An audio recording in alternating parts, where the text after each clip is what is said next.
Hi hello అందరికీ నమస్కారం. Welcome to our channel.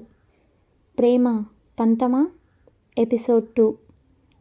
శ్రావ్య నాన్న శ్రావ్యకి విహాన్కి పెళ్లి చేయాలని నిర్ణయం తీసుకుంటారు. విహాన్ మాత్రం ఈ పెళ్లికి నేను ఒప్పుకోను అనడంతో ఊరి ప్రజలు కోపంగా మాట్లాడుతారు. సూర్య వెళ్ళి, ఏరా నీకు కూడా శ్రావ్య అంటే ఇష్టమే కదా, మరి ఎందుకురా వద్దు అని చెప్తున్నావు?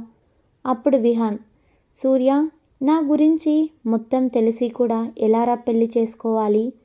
మా శ్రావ్య సిస్టర్ బంగారం రా, అన్నీ మారుస్తుంది, పాత జ్ఞాపకాలు మర్చిపోయేలా చేస్తుంది, నువ్వు టెన్షన్ పడకురా అని చెప్తాడు సూర్య. మరోవైపు శ్రావ్య, నాన్న నేను చెడు పని చెయ్యలేదు, మీరు నన్ను నమ్మండి నాన్న అని చెప్తుంది. సుబ్బరాజు, నువ్వు నా బంగారం అని తెలుసు, కానీ ఈ ప్రజల మధ్య నువ్వు అవమానం పడటం నాకు ఇష్టం లేదు తల్లి. నాన్న మరి నా స్టడీస్ ఎలా అని అడుగుతుంది.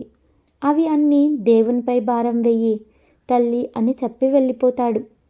అప్పుడే తన ఫ్రెండ్స్ వచ్చి, నువ్వు బాధపడకు, మేము కూడా బీటెక్ ఎగ్జామ్స్ కంప్లీట్ చేసి నీ దగ్గరకు వస్తాము సరేనా అని చెప్తూ ఉంటారు. శ్రావ్య ఏడవడం చూసి తట్టుకోలేక, సూర్య ఈ పెళ్ళి జరగకూడదు అని చెప్పి వెళ్ళిపోతాడు విహాన్. సూర్య, అది కాదురా, నువ్వు కాదు అంటే ఊరి ప్రజలు ఏమనుకుంటారు తన గురించి, నువ్వే ఆలోచించు అని చెప్పి వెళ్ళిపోతాడు సూర్య.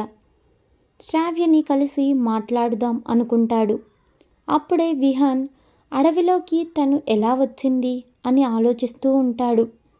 సూర్య వచ్చి, శ్రావ్య నీతో మాట్లాడటానికి ఒప్పుకుంది, కాస్త జాగ్రత్తగా మాట్లాడురా అని చెప్పి వెళ్ళిపోతాడు. అప్పుడు శ్రావ్య అక్కడికి వచ్చి, మాట్లాడాలి అన్నారు అంట కదా, ఎందుకు అని అడుగుతుంది. విహాన్ మెల్లగా నిదానంగా నోరు తెరిచి, మీరు అడవిలోకి ఎలా వచ్చారు అని అడుగుతాడు. హైదరాబాద్లో ఉదయ్ ప్లాన్ ఫెయిల్ అయిందని కోపంగా కొడుకుపై అరుస్తూ ఉంటాడు. నాన్న వాడికి పల్లెటూరు అమ్మాయితో పెళ్ళి అని తెలిసింది, వాడి పరువు పోతుంది కదా, పల్లెటూరు అమ్మాయిని పెళ్లి చేసుకుంటే, కానీ అది కూడా లాభం కదా నాన్న అని చెప్పి తన రూమ్కి వెళ్తాడు. ఇంతలో రాజ్ మనుషులు శ్రావ్య ఫోటో పంపారు రాజ్కి. ఆ ఫోటోని చూస్తూ ఎంత హాట్గా ఉంది అనుకుంటాడు. నేను నా ఫ్రెండ్ మౌనిక దగ్గరికి వెళ్ళి వచ్చేటప్పుడు వాళ్ళు మీ గురించి చెప్పడం విని ఫాలో అయ్యాను. విహాన్ గారు, మీకు కూడా ఈ పెళ్ళంటే ఇష్టమేమీ లేదు కదా అని అడుగుతుంది శ్రావ్య. నువ్వు బాధపడకు, కొన్ని రోజులు భార్యాభర్తలుగా నాటకమాడుదాం, తర్వాత విడాకులు తీసుకుందాం అని కొంచెం బాధగా చెప్తాడు. కానీ శ్రావ్య హ్యాపీగా, థ్యాంక్స్ విహాన్ గారు, నాకు విడాకులు ఇస్తాను అని చెప్పినందుకు. నీకు ఇష్టం లేదా పెళ్ళి అంటే అని విహాన్ అడుగుతాడు. నాకు అస్సలు ఇష్టం లేదు, తెలియని మనిషిని ఎలా పెళ్లి చేసుకుంటారు అంటుంది శ్రావ్య. అందుకే మనం కాంట్రాక్ట్ మ్యారేజ్ చేసుకుందాం అని చెప్తాడు విహాన్. సూర్య మౌనిక బయట నుండి శ్రావ్య విహాన్ మాటలు వినిపించకపోవడంతో కోపంగా, రాక్షసి ఎంత చిన్నగా మాట్లాడుతుంది అని కాళ్ళతో కింద కొడుతుంది. అది స్లిప్ అయి కింద పడిపోతుంది. కానీ సూర్య అలర్ట్గా మౌనికను పట్టుకుంటాడు. మౌనిక సూర్య ఒకరినొకరు చూసుకుంటూ ఉంటారు. అప్పుడు మిర్చి సినిమా పాట, కాటుక కళ్ళను చూస్తే పోతుందేం మతిపోతుందే అనే సాంగ్ ప్లే అవుతుంది. ఇద్దరు చుట్టుపక్కల ఏం జరుగుతుందో కూడా మర్చిపోయి ఉంటారు. అప్పుడు శ్రావ్య వచ్చి, హలో అన్నయ్య మౌని అని పిలుస్తుంది. అప్పుడు ఇద్దరు తేరుకొని ఉంటారు. సూర్య విహాన్ని తీసుకొని బయటకు వచ్చాడు. అప్పుడు శ్రావ్య, ఏంటి విషయం అని అడుగుతుంది. ఏమీ లేదు తల్లి, స్లిప్ అయితేనూ పట్టుకున్నాడు అంతే అని చెప్తుంది మౌనిక. అలా మాట్లాడుతూ, మ్యారేజ్ ఒప్పుకున్నావా అంటే, హా అవును ఒప్పుకున్నా అంటుంది. మౌనిక ఆశ్చర్యంగా అలానే ఉంటుంది. శ్రావ్య జరిగింది చెప్తుంది. అది విని మౌనిక షాక్లో ఉంటుంది. సూర్యకి కూడా విహాన్ చెప్తాడు. అలా నైట్ అవుతుంది. విహాన్ వాళ్ళ ఫ్యామిలీకి చెప్తాడు పెళ్లి గురించి.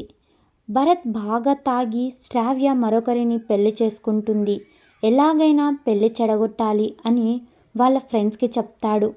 శ్రావ్య కళ్యాణి దగ్గరికి వెళ్ళాలి అని అనుకుంటూ ఉంటుంది. భరత్ వచ్చి శ్రావ్యని టచ్ చేయబోతాడు. కరెక్ట్ టైంకి విహాన్ వచ్చి భరత్ని పిచ్చ కుక్కని కొట్టినట్టు కొడతాడు. భరత్ భయపడి పారిపోతాడు.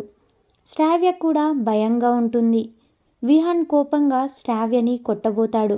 కానీ ఏం చేయలేక కోపాన్ని కంట్రోల్ చేసుకుంటాడు.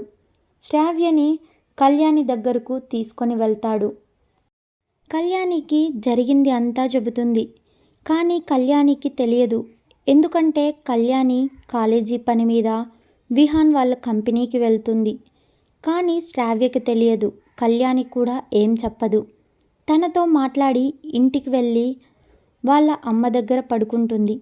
ఇది లాస్ట్ డే అని ఉదయం లేచి టెంపుల్ దగ్గరకు వెళ్తారు. శ్రావ్య పింక్ కలర్ చీర కట్టుకొని మ్యాచింగ్ జ్యువెలరీ వేసుకొని బాధగా ఉన్నా కూడా తన అందం ముందర మోడల్స్ కూడా పనిచేయరు అనే విధంగా ఉంటుంది. విహాన్ కూడా లిమిటెడ్ ఎడిషన్ సూట్ వేసుకుంటాడు. తన hair style, Vihan gym body, village అమ్మాయిలు శ్రావణిని చూసి జలసీ ఫీల్ అవుతారు. విహాన్ శ్రావ్యని చూస్తూ ఉంటాడు. కానీ తన మనసులో మాత్రం దేవకన్యలా ఉంది, ముట్టుకుంటే కందిపోయే బాపు బొమ్మలా ఉంది అని అనుకుంటాడు. సూర్య విహాన్ను ఎన్నిసార్లు పిలిచినా పలకడు.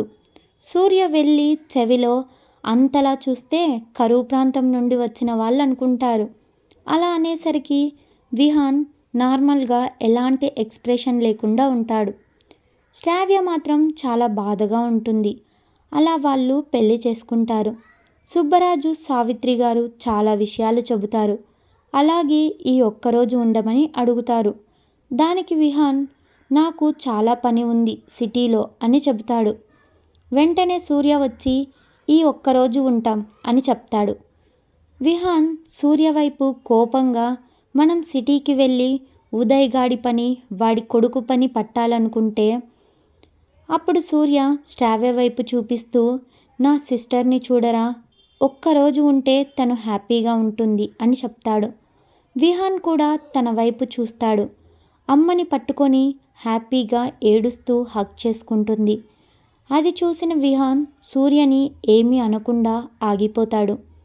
సూర్య మౌనిక దగ్గరకు వెళ్ళి మాట్లాడాలని చూస్తాడు. కానీ మౌనిక సైలెంట్గా ఉంటుంది. సుబ్బరాజు గారు సావిత్రితో మాట్లాడుతూ శ్రావ్య వెళ్ళిపోతే మనం ఉంటామా అని అడుగుతాడు. దానికి సావిత్రి బాధగా సొంత తల్లిదండ్రులు కాలేకపోయాం, అయినా శ్రావ్యని వదిలి ఉండలేం అని మాట్లాడుకుంటారు.